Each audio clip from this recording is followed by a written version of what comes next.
네, 안녕하십니까. 에듀피디에서 행정법 강의하는 이상현입니다.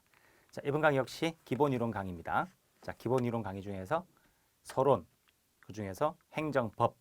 이제 행정은 법에 따라 행동해야 된다. 바로 법치행정. 그럼 법이란 게 뭔가? 그 법에 대해서 보도록 하겠습니다. 이게 바로 이 법원 하는 거죠. 한자를 잘 보시면 원천 원자입니다. 법원이다 이렇게 돼 있으면 재판소를 말하는 거고, 재판소. 이거는 법의 기원이죠. 법의 기원. 사람들이 따라하는 기준. 그게 어디서 왔느냐? 하늘에서 온 거죠. 당군이 내려와서 준 건데. 근데 이 일반적으로 말하는 법의 기원을 말하는 게 아니라 우리가 말하고 싶은 법원이란 것은 법을 만드는 형식을 말합니다.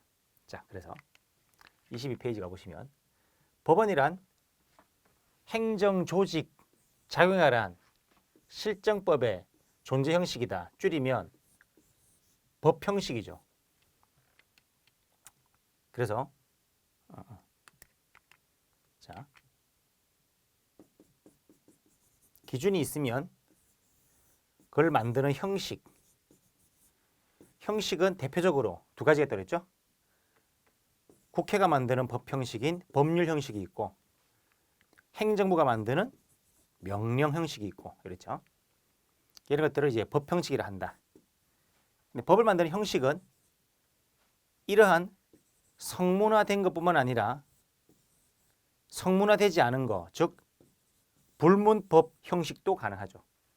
그래서 법 형식이란 성문법 형식, 즉 성문법원이라고 하고, 불문법 형식, 즉 불문법원이라고 말합니다. 그 다음 어디까지 법원이냐? 협의설, 광의설 대립하는데, 협의설은 법규, 우리가 앞에서 봤던 거, 법규란 국민, 권리 그랬죠. 국민을 구속하는 기준 중에서 권리와 의무에 관한 내용, 이것을 법규라는데, 법원이라고 하는 것도 법규하고 같은 개념이냐 아니면 넓은 개념이냐. 다수설은 광의로 파악합니다. 자, 그래서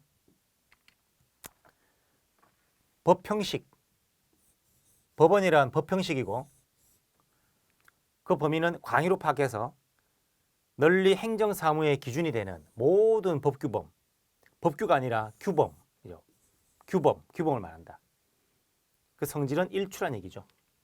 그래서 법규의 성질을 가진다는 거하고 법원의 성질을 가진다는 거하고는 다르죠.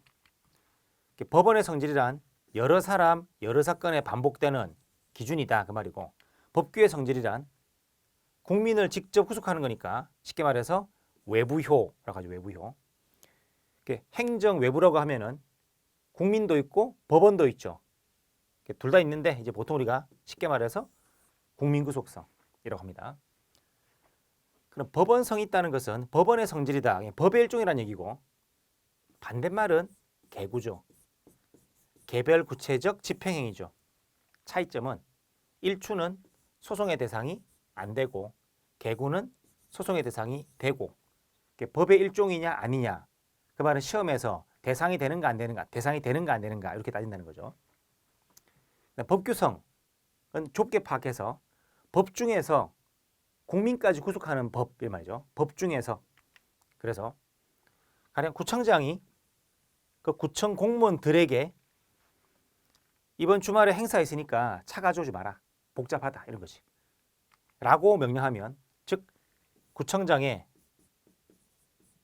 주차 금지, 차 가져오지 마, 주차할 데 없어 라고 하면 이 명령은 공무원들이 따라야 하죠. 한마디로 내부적 효력이 있지. 이런 명령은 국민들한테는 영향이 없죠. 그래서 외부적 효력은 없는 겁니다. 그런데 요 말 있죠. 구청장의 명령은 내부적으로만 구속력이 있고 외부적으로는 구속력이 없다. 요 말을 갖다가 어떻게 표현한다? 국민의 권리를 구속하는 법규의 성질은 없다고 하는 거죠. 법규성이란 국민의 권리를 건드린 성질, 국민을 건드린 성질, 그게 없다는 거죠. 그래서 외부효가 없다는 것은 법규성이 없다.